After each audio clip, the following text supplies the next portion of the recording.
মা বোনদের আমি অনুরোধ করে বলবো প্লিজ এই ধরনের কাজ কেউ করবেন না। এই আপুকে দেখে বোঝা যাচ্ছে এই আপুর স্বামী হয় বিদেশে থাকেন, নইলে যে কোনো জায়গায় চাকরি করেন। এই আপুকে ঠিক মতো সময় দেন না। আর না দেওয়ার কারণে দেখেন উনি এই ফাঁকা বাড়িতে এসে যে ধরনের একটি ঘটনা ঘটাতে চাচ্ছে। উনি দেখতেছে যে, যে ঘরে ঢোকার কথা ওই ঘরে একজন শুয়ে রয়েছে। তাকে দেখে উনার ভালো লেগেছে। এখন উনি চিন্তা করতেছে না উনার কাছে যেতে গেলে আগে আমাকে দেখতে হবে এই বাড়িতে অন্য কেউ আছে কিনা। এই ধরনের ঘটনা যেন আর কোন মা-বোনের সাথে না ঘটে।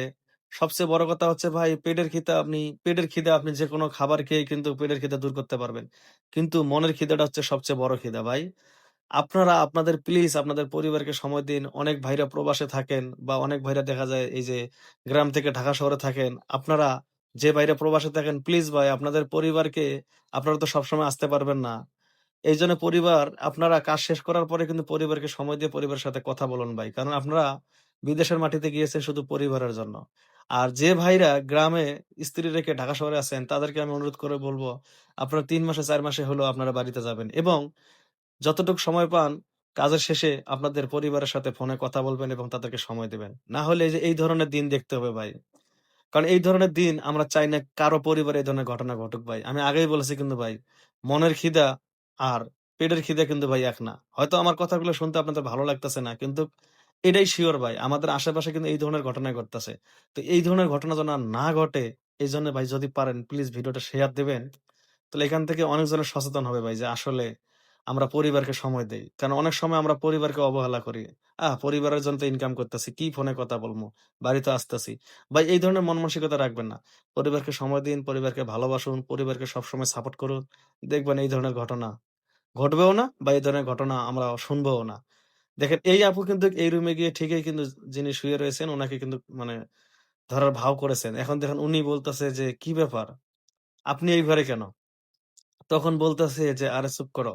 আমি এই জায়গায় আমি তো এই জায়গায় আসবো। পুরা বাড়ির দিকে কেউ নাই। তুমি আর আমি ছাড়া। এইজন্য আমি তোমার কাছে আসলাম।"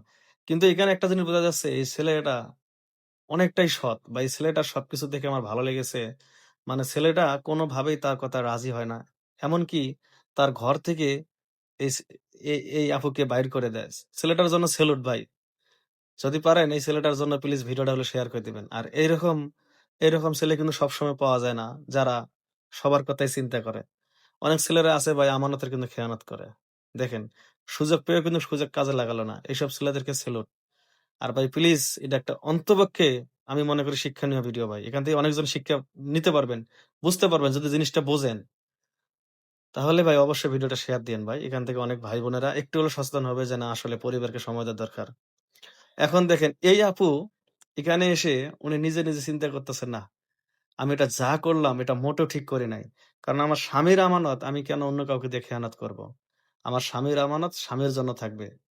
আমার স্বামী যতদিন না আসবে আমি তার অপেক্ষায় থাকবো। এই বোনকেও সেলুট। কারণ উনি তার ভুল বুঝতে পারছে শুধুমাত্র এই ছেলেটার কারণে। ভাই আপনারও কি সেলুট? প্লিজ ভিডিওটা শেয়ার করে দিবেন।